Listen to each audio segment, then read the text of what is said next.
Hi guys. So slate pencil ఒక few days నుంచి నా ఇన్స్టా ఫీడ్ మొత్తం ASMR reading slate pencil videos వస్తున్నాయి. ఇంకా కంట్రోల్ చేసుకోలేక ప్యాకెట్ అయితే కొన్నాను. బట్ నేను దీన్ని స్వాలో అయితే చేయట్లేదు, ఎందుకంటే హెల్త్ కాంప్లికేషన్స్ చాలా ఎక్కువ వస్తాయి కాబట్టి. తింటున్నామనే సాటిస్ఫాక్షన్ ఉండాలి, బట్ హెల్త్కి ఏం కాకూడదు అంటే this is the best option.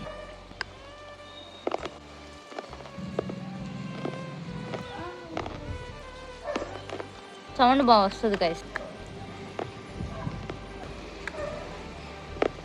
నేనైతే మింగట్లేదు, ఊసేస్తాను. దీన్ని ఎవరు సీరియస్గా తీసుకోవద్దు గైస్. మీరెవ్వరూ ఇలాంటివి అయితే అసలు ట్రై చేయొద్దు. హెల్త్కి చాలా కాంప్లికేషన్స్ వస్తాయి. చిన్న సాటిస్ఫాక్షన్ కోసం తిన్నా, బట్ ఎంతో కొంత లోపలికి వెళ్తుంది కాబట్టి మీరెవ్వరూ అలాంటివి అయితే ట్రై చేయొద్దు. హెల్త్ చాలా చాలా మనకి ఇంపార్టెంట్ కాబట్టి. నేనైతే మింగలేదు, నేను ఊసేసా. జస్ట్ ఒక సాటిస్ఫాక్షన్ కోసం నేను తిన్నా అంతే, అంతకు మించి ఇంకేం లేదు. Thank you guys, thank you so much.